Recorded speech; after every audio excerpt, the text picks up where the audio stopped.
Hello and welcome to Rotted Reviews. So, this is going to be a little bit different, and it's going to stay a little bit different for the foreseeable future. I've had some life occurrences start up that are going to be throwing a bit of a wrench into my schedule, and it's going to take me some time to acclimate. I'm fine, there's nothing wrong, everything's cool, but the day-to-day, hour-to-hour operations of my life are going to be an upheaval, and then until I find that balance again, this is probably going to be the format for at least the next week or two, where it's less scripted, it's less polished. I'm going to be throwing movie clips in if I can, but for the most part, these reviews are just going to be kind of off-the-cuff conversations. So, here's what I want to talk about today, is the 2022 movie that is currently available on Tubi TV, 𝗘𝗾𝗂𝗶𝗽𝗺𝗀. So I watched this past weekend, and at first I was going to watch and review Resurrection, the 2022 new release with Tim Roth in it. And I did watch it. The problem is that with everything that's going on, it was a beautiful movie, and I do heartily recommend it. It's a real mind but it has so much visual subtext and odd imagery, odd things happening beneath the surface, and it requires so much interpretation for a lot of the hidden elements to it, or the story beyond the story, that my think pudding up in my noggin was just not up to the task. So that's my review of Resurrection. Yeah, I liked it. Go watch it. As far as being able to actually articulate a lot of that story into words, it ain't happening yet. So in the interest of finding something a little less cerebrally challenging, I did stumble across the movie that is currently available, at least in the US, on Tubi, 𝗘𝗾𝗃𝗺𝗃. And this one, I was specifically looking for something to kind of just watch and enjoy, surface level, meat and potatoes, no anything complicated or challenging, and I can't really I'm having difficulty putting into words just how far this movie met that criteria. You don't have to think a lick to watch this film. Written and directed by Robert Livings and Randy Nundle Jr. This is a found footage movie that really kind of highlighted something for me. So about a year and a half ago, I made a video on this channel called the 6 or so sins of found footage movies, where I was basically kind of deconstructing the concept of the found footage perspective movie and talking about a lot of the sins that I see in them, broken up into a couple of laws that I made about them. And it's actually kind of been interesting because I've continued, even to this day, hearing from amateur filmmakers that are like in, taking film study school in college, things like that, that have been watching that video and thanking me for providing some perspective. They're like, well, I was about to do my final, thesis film, and this kind of saved a lot of that. So I was like, neat.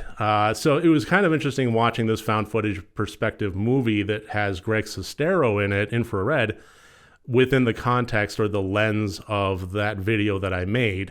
And I was kind of wondering, one thing in particular, because the one thing that I did see about 𝗘𝗾𝗃𝗺𝗀 is that it is almost entirely improv, that they may have a loose structure as far as, where they want to take the storyline, but as far as character interactions and getting to that beat of any particular scene, it was the actors improving. And that was one of the things that I said don't do, or at the very least, try to do very little of, that you do need to have a solid script, even if it is found footage. And that's one of the sins that I see all the time. It's Terror at Bigfoot Pond is one of the first ones that come to mind, as far as just filling time and avoiding work to simply say, okay, you riff on each other for 5 minutes, and at the end, one of you just, heads off into the woods, and then we'll actually have something happen. Which is a way to make a really cheap movie really fast, but it's not really a way to make a really great movie. And the thing about the found footage video that I made that I thought was kind of interesting was the concept of the exception that proves the rule.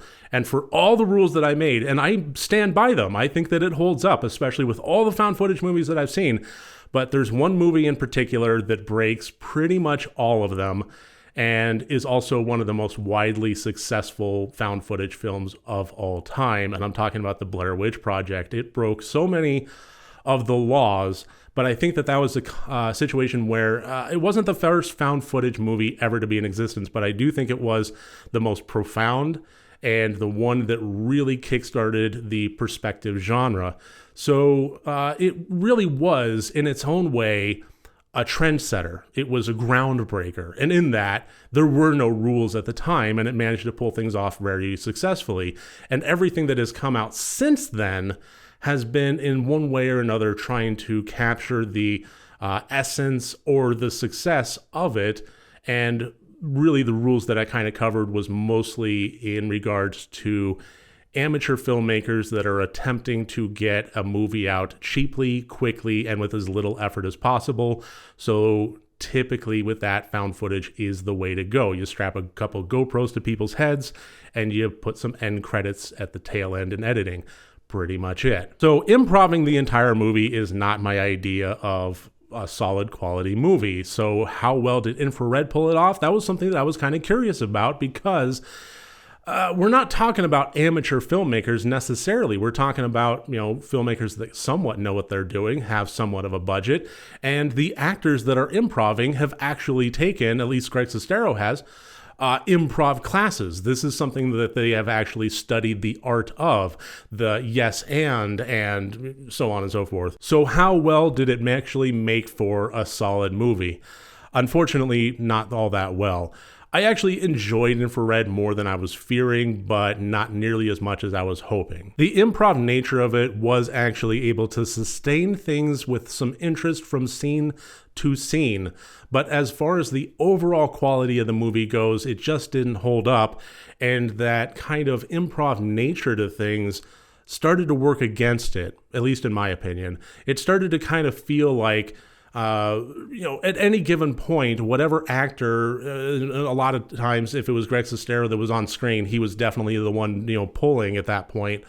But whatever actor had the limelight was definitely pulling the scene towards them and taking it in the direction that they wanted to go. And everybody else clearly was just kind of along for the ride. You could definitely see in the everything about, their movements, their speech, everything was following along those rules of yes and.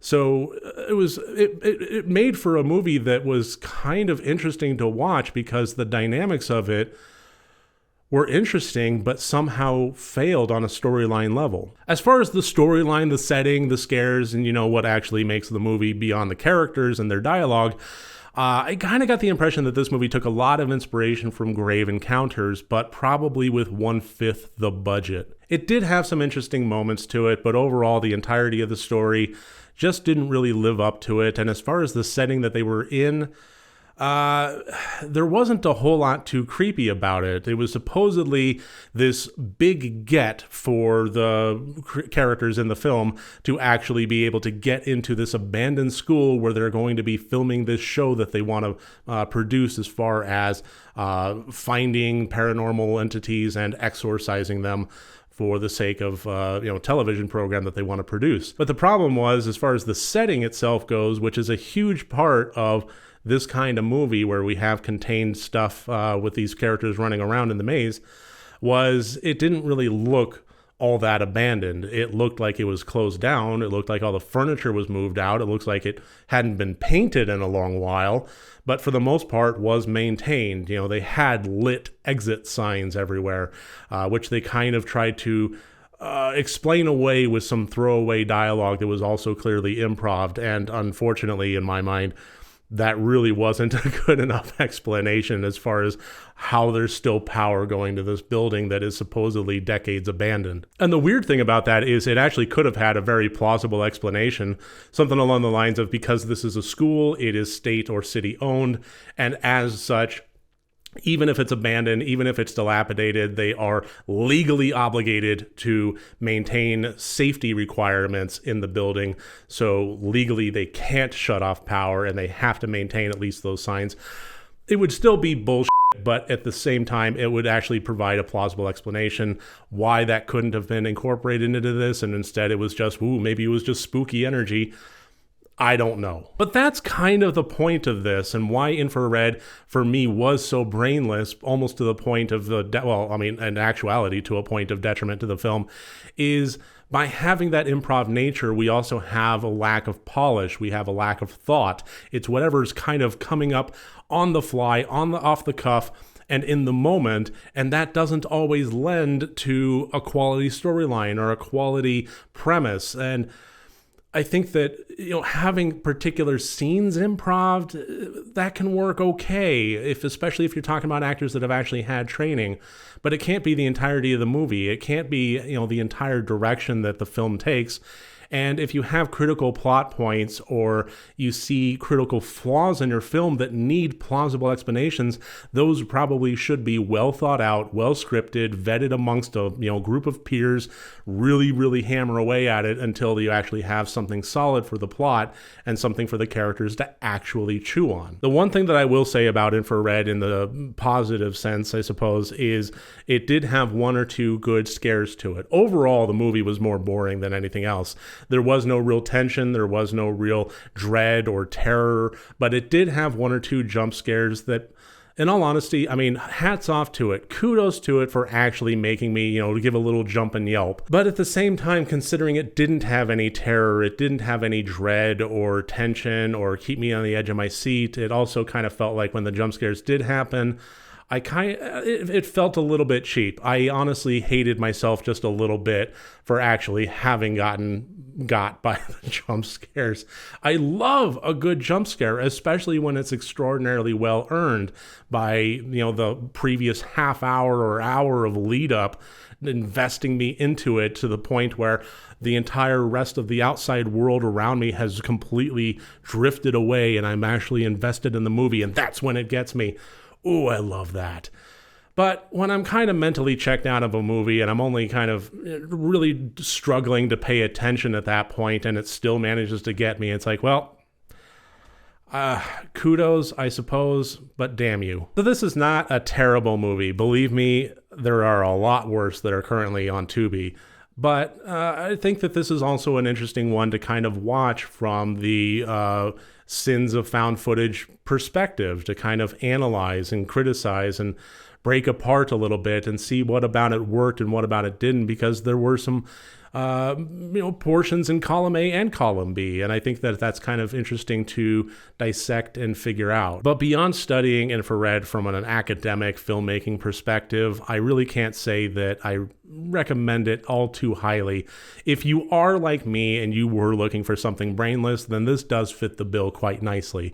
And it is not the worst way in the world to spend an hour and a half of your movie watching time. But if you're looking for a really in-depth, well-made found footage horror movie that will scare you from start to finish, this is absolutely one that you should look elsewhere. So that's my review of the 2022 movie Infrared. Thank you so much for joining me here. I hope you enjoyed this video. If you did, please click like and subscribe, and remember, next time you want to watch a horror movie, first make sure that it's good and rotted.